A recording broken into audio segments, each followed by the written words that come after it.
The Conservatives finally have a proper e-petition for the House of Commons, and this addresses the floor crossing. Now, this was sent to me by a creator, or maybe not so much a creator, but a user on TikTok here. We had a good conversation, and because I support democracy, I'm sharing this with my viewers and my supporters, and I know that some of them are conservatives here, and a majority of them are liberals who aren't necessarily going to support this, but I want you to know what it is and what I think about it.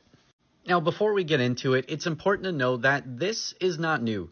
This has already been tried before. Back in 2011, the NDP put a bill amendment forward to amend Bill C-306, and this would try to correct some of the floor crossing that is happening today and make sure that these candidates are having to go through the process of a by-election or maybe even run as a independent instead of having a political affiliation, rather than crossing the floor to the opposition or to the government. Ed here did a video on this as well, so you can look at his video, but of course Pierre voted no, and obviously he's not gonna vote yes on something like this when he's the one that's benefiting from it, even if it lands a majority. And because of Pierre's very long political career, he ended up benefiting from voting that amendment down. 8 years later, the Liberal MP Leona here went over to the Conservatives, and you can see that Pierre here was holding her in quite a high regard. Who made the decision on conscience to leave the Liberal Party about 6 or 7 months ago. Back then, the message was, this is good conscience, but fast forward to today, and this is traitorous activity when he is no longer the beneficiary of such an amendment being voted down, and then he's had to face very hard questions like this. Both have pointed to your leadership as issues. Michael Ma saying that he was more interested in unity than division. Is this a problem of your leadership at this point? No, it's a problem of Mark Carney's leadership that after Canadians clearly rejected a costly Liberal majority. As enjoyable as it is watching Pierre kind of dance around here and deflect and just try to blame everything on Mark Carney, let's talk about this e-petition up here and see what it's all about.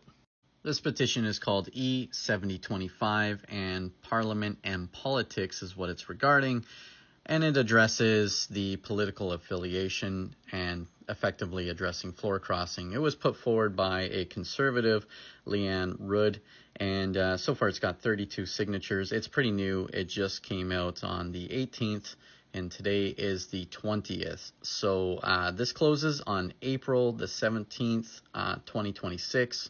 So it's got quite a bit of time here before it's going to close. Now, reading through this motion right away, you'll notice the language that is used. And this is some of the reason why I don't support today's Conservatives, because everything is about their party, making the Liberals look bad so that they look good.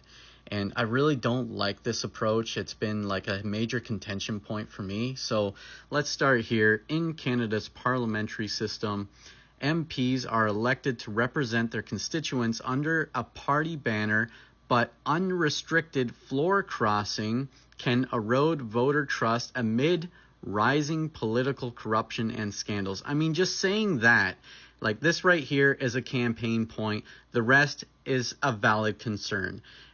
So they take something that's valid and then they erode their own point by putting this in there. And then the next point here is basically just saying that the Conservatives have been on the same path all along. They haven't deviated from that, but these MPs who are leaving are just going because the grass is greener.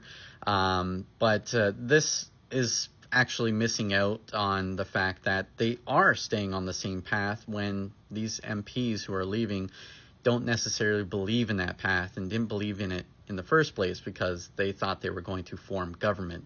So they didn't think they were going to be sitting in Parliament arguing the same 7 things over and over and over again.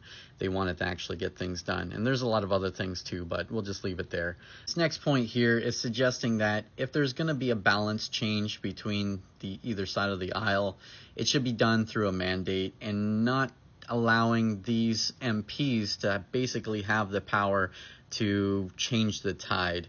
And I somewhat agree with this, because if it is as tight as it is right now, where we only need one additional MP, that MP actually holds a ton of power, right? So the question becomes, is it fair that one person holds all of the cards, holds all of the power, and it is solely their decision that changes the ultimate tide and allows the government to have an actual majority? So this is a valid concern, and I think this could be a potential argument that would be debated to amend this bill.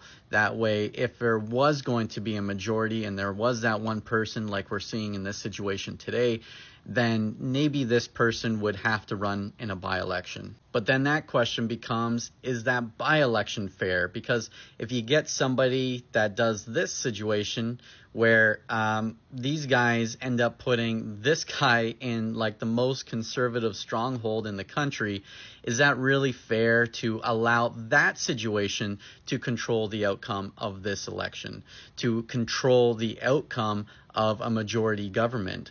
Because that seems pretty skewed as well. Because at the end of the day, it's like you take one thing that you know is going to have a certain outcome, and then you just replace it with another thing that you know is going to have a certain outcome. So there's not really leaving it up to all of Canada. So if you're going to do something, it almost calls for like a full election in all reality. Now, the last by-election that Pierre ran in, it ran about $2 million, and that's pretty expensive. So every single time we do one of these by-elections, they're not for free, right? So if we look at all of the MPs that have dropped out, including Generou, who initially wanted to go to the Liberals, I mean, we might have spent $6 million to have by-elections for these. And then to have a federal election, which is, if we're going to have an election in a situation that is actually controlling whether or not a government gets a majority or not, it should probably be a full federal election, but that cost us $500 million.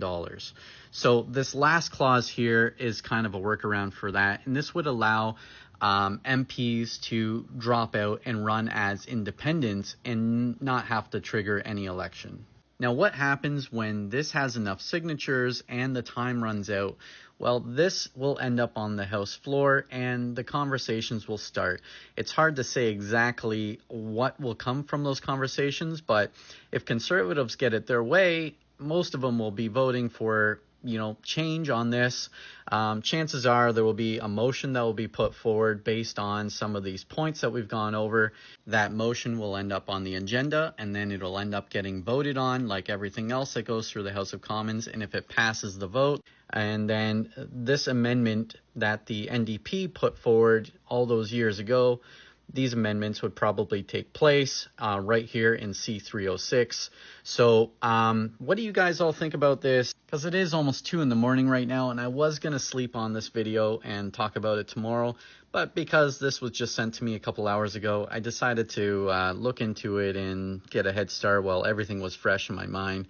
But yeah, definitely drop those comments. I'm interested to see your input on this. TikTok, mostly Liberals follow me, but I'll be posting it here too on, this one that I can't say.